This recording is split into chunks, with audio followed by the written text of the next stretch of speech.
सूबे के उप मुख्यमंत्री केशव प्रसाद मौर्य एक दिवसीय भ्रमण पर अपने गृह जनपद के कमसीन चौराहे स्थित मां शीतला तिथि गृह पहुंचे।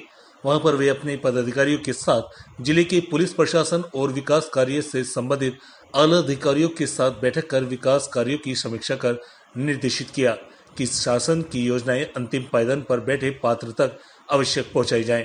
वहीं संगठन पदाधिकारियों की बैठक में सक्रियता लाने का आह्वान करते हुए डिप्टी सीएम ने कहा कि किसान पंचायत विपक्षी के साजिश का हिस्सा से ज्यादा कुछ नहीं है। भाजपा अपने विचारधारा और किए गए कार्यों के बल पर चुनाव फतेह करेगी और इस बार यूपी में हम 300 पार सीट लाएंगे। डिप्टी सीएम ने अपने गृह जनपद में आगमन के दौरान अपने कार्यकर्ताओं से कहा कि आगामी दिनों में होने वाले 2022 के विधानसभा चुनाव में सपा, बसपा, कांग्रेस व अन्य पार्टियां एक साथ मिलकर चुनाव लड़ेंगी। तब भी कौशाम्बी के तीनों सीट सहित प्रदेश में 300 सीट से ज्यादा जीत का बुगुल बजाकर इतिहास दोहराएंगे और विपक्षी पर निशाना साधते हुए कहा कि किसानों के कंधे पर बंदूक रखकर लोगों को उकसा रहे हैं। विपक्षी अपनी इस प्रकार की ओछी हरकतों के बाज आए, क्योंकि 2022 में भाजपा की सरकार बनाने के बाद प्रदेश के योगी और देश के मोदी सरकार विकास के एक नए कीर्तिमान की ओर ले जाने के मार्ग पर अग्रसर है। डिप्टी सीएम ने कहा कि किसानों के हित में केंद्र की मोदी एवं प्रदेश की योगी सरकार ने हमेशा काम किया है तथा कभी किसानों का शोषण नहीं होने दिया। शाहीन बाग में चल रहा किसान आंदोलन तो केवल विपक्षी दल की साजिश है। कौशाम्बी से सुनील साहू की रिपोर्ट, प्राइम न्यूज। और कार्यकर्ताओं के साथ बैठक हुई, जिले के सभी प्रशासन के, पुलिस के, विकास से जुड़े हुए अधिकारियों के साथ बैठक हुई।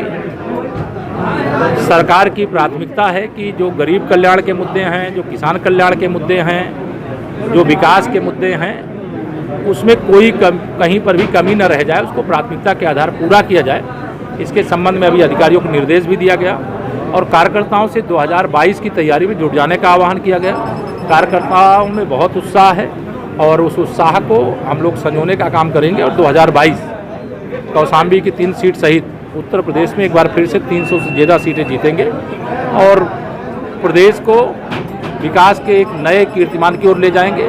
और प्रदेश में सरकार बनती है तो देश में सरकार बनती है भाजपा की, इसलिए 2022 और 2024 दोनों चुनाव को जोड़कर हम लोग देखते हैं। धन्यवाद। घोषणा भी आज आपने की है? हाँ, एक घोषणा भी दी है। अभी मैं यहाँ पर एक परिसर में एक बड़ा हाल आवश्यक है, जैसे कोई बैठक कभी संगठनात्मक हो और चाहे वो सरकारी बैठक हो और चाहे कोई विकास योजनाओं की बैठक हो, तो अभी जो हाल है उसकी कैपेसिटी छोटी है, इसलिए 500 लोगों के बैठने का एक कक्ष इसमें और अलग से बनाया जाए, इसके लिए मैंने घोषणा भी की है, इसके लिए निर्देश भी दिए। महापंचायत का नारा लगता है, चुनावी पंचायत है या किसानों की पंचायत है? देखिए, मैं ये बोल चुका हूँ कि जो किसान के नाम पर हो, किसानों के हित में सबसे ज़्यादा काम केंद्र में मोदी जी के नेतृत्व में, प्रदेश में योगी जी के नेतृत्व में हमारी सरकारों ने किया।